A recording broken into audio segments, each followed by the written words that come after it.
Now we have batteries again. So you were telling us a little bit about how this impacted your family. Can you tell us a little bit more about that when you were using, how that impacted your kids and your husband? Well, my husband basically had to try to raise my two boys while he was an out-of-town truck driver by himself. Mm-hmm. He would have to call my mom and his mom to come and stay with the kids. And if I showed up, if I didn't show up, he'd never know. He would get phone calls from police. You know, it was awful.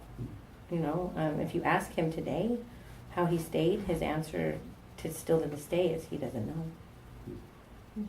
So. And your recovery was a process. You described it as a process to get through that. Yeah. For me, I mean, there's in my program that keeps me clean and sober. There's, you know, you're supposed to have like this spiritual awakening, you know, and there isn't this profound spiritual awakening for me. There's a process of events in my life that led me to want different for myself. Basically, I got to the point where I had been clean and sober just under a year, and I hadn't been using, but I hadn't been doing anything. I hadn't been going to any programs or talking to people about it. You know, my husband was clean and sober, and he didn't do anything except work, so I'm like, okay, I didn't do that. And sure enough, what inevitably happened was I started to use again, and I had been out using for 3 weeks, and my husband wasn't even quite sure yet if I had. You know, he was kind of like, okay, did she? Kind of slippery slope to ask, because you're kind of screwed if you ask. You know, because if you haven't, if he asked me and I haven't, then he's offending me, and if I have, then I'm telling him I have, and so I'm either a liar or I'm using. So really, how do you answer the question? You know, because he's not going to believe me anyways. So. It was kind of one of those things where he didn't really know how to ask, so he just wasn't yet. Had he found out. You know? So I was arrested at a store. I had started stealing from retail stores, particularly to support my habit, steal something and trade it for drugs, because I didn't have money. I mean, my husband wouldn't give me money. And I wasn't stealing his money or our money. That's what it basically boiled down to, is what I was doing. And that's really embarrassing for me to admit. So I was caught again at Walmart stealing, and I stole $33 worth of stuff from Walmart. But it was the second time I'd been caught there. So it was called burglary. And they told me I was going to prison for 5.5 years. And I said, okay, I guess I'm going to prison. Because by that point, I'd already had 5 possession of methamphetamine charges in Portland.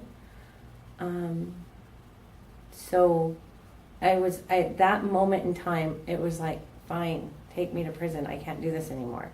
I can't keep doing this to my family. I can't. I just couldn't do it to my kids and my husband anymore. And I needed to be removed. So be it, if that's the way it was supposed to happen. So I guess I was finally resigned to the fact that something had to change. So they talked to me about the program called Drug Court, and basically gave me the opportunity to let my family heal and be part of it, instead of sending me to prison.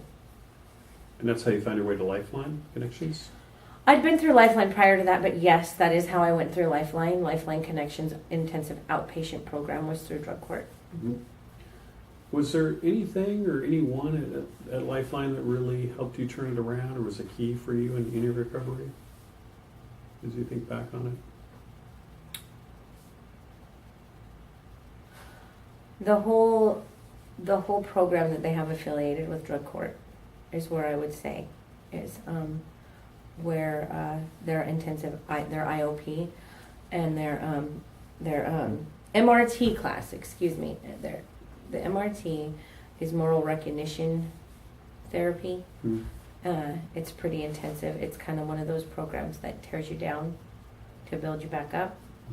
And that one was really helpful. That one was really good. There was a few, what I like about Lifeline is they have people that work there that came from addiction. It's really, really hard to be in a group setting with somebody and going through some kind of step work or some kind of pamphlet relapse prevention with a guy that's read it out of a book. It's almost insulting to a certain degree because you feel very condescended. I did. Mm-hmm. I felt very not looked down on, but looked very like it would be easier than he realizes. It's not that, but so that's my opinion anyways. So now that you've been in recovery for quite some time, tell us how your life's different. Tell us how your family, how that's impacted your family, what that looks like now. It's great. I mean, part of my family's great, and the other part's not. It's very divided still, because when I became clean and sober, my son was 16 years old, and he wasn't going to let me be his mom. He was done with that whole needing his mom. So too little, too late kind of theory for him. So I'm still in the process of rebuilding that relationship with him. Unfortunately, he's in prison, and from addiction to methamphetamine. So I have a highly sense of responsibility for that I fight with every day, because he's an adult now. He's made his own choices, and however, what if? Mm-hmm. What if I would have been there on his 15th birthday? What if I wasn't so high that I couldn't take him to his motorcycle races? What if I would have showed up for this? What if he didn't have to take care of his little brother while I was out getting high? Maybe. And I don't know if that'll ever go away. So it's a process, and it interferes in my happiness sometimes, but I work through it. It interferes in my husband and I's relationship to a certain degree because he has the more iron fist and doesn't want to go through it again, whereas I have the sense of responsibility.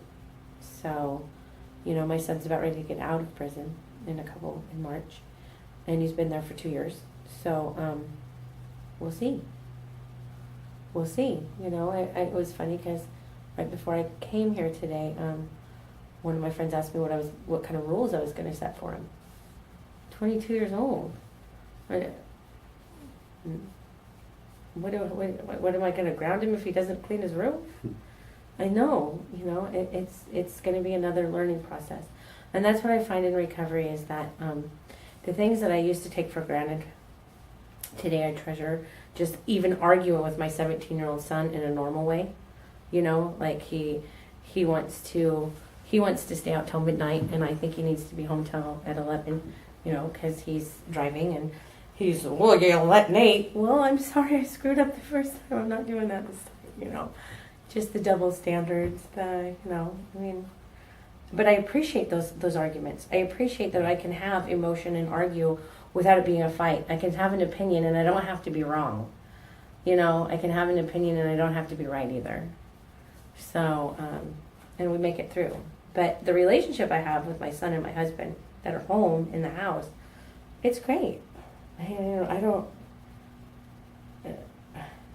don't even think my husband and I have gotten into a fight in 6 years, because what's really there to fight about?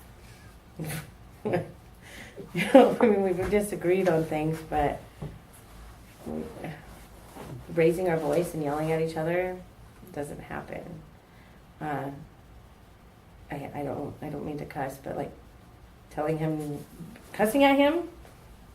Yeah, I used to tell him he was an asshole all the time, and never, just doesn't happen. It's just different. So, what's the best part about being in recovery? I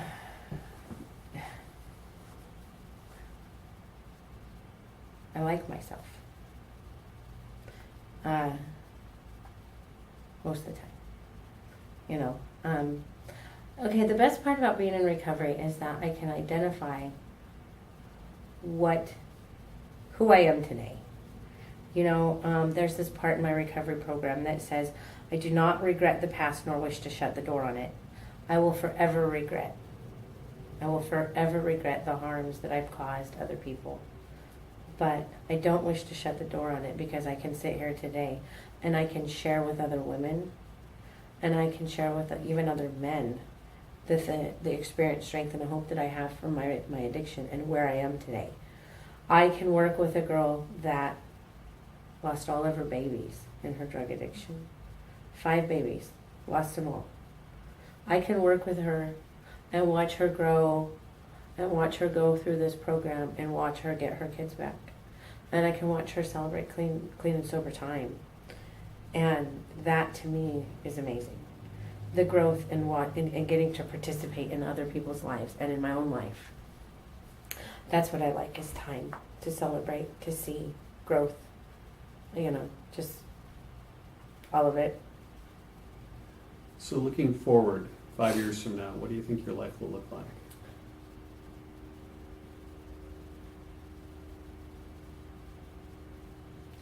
I don't know.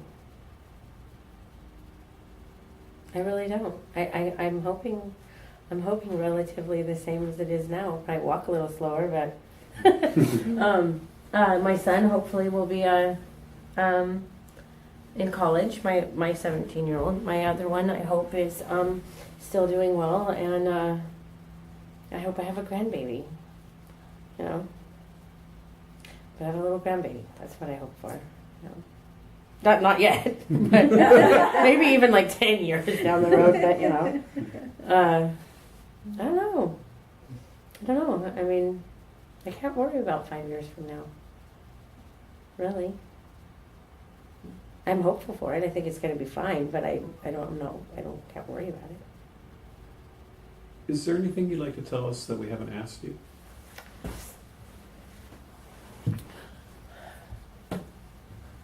I don't know. I mean, I could tell you a lot of stuff, or you know, like what? Like, I'm just wondering if there's anything that you thought we might ask you, or if there's anything that you wanted to say that we didn't ask the question. I just wanted to give you a chance to say anything that you needed to say. I don't know. I mean, I guess maybe you could ask something along the lines, you know, about how it is to, because this isn't for everybody that's in recovery necessarily, doesn't have criminal records, you know, but that's a huge part of getting clean and sober. When, for me, and what I've noticed in my general community, and Clark County has a huge recovery community, huge, and a huge part of them come through Lifeline. And job sources is where it's really hard. You know, when you're coming, you're not just trying to break the stigma of addiction when you have criminal records. It's that stigma of being you look at me, and if you looked at me on a piece of paper, you'd be like, she committed burglary. Burglary. Oh my God, she's a drug addict and burglar. You know, I stole $30 from Walmart, and I'm not minimizing it. By any means am I minimizing it. But I think when the general public hear, oh my gosh, she's convicted of burglary, you think I'm like wearing a little black mask and jumping in somebody's window. You know what I mean? And it's like, oh, I stole scrubs from Walmart. You know, and it's been really hard. I ruined my career. I basically work for $5 less an hour than I would have made before, because I'm working under a lie. I didn't mark that box. You know, and that's the hard part. That box on those job applications. I mean, that's the stigma that's really hard for me. The box about whether you've committed a felony. Mm-hmm. Yeah. And I get it. You don't want to have people in your company just robbing you blind. I understand that.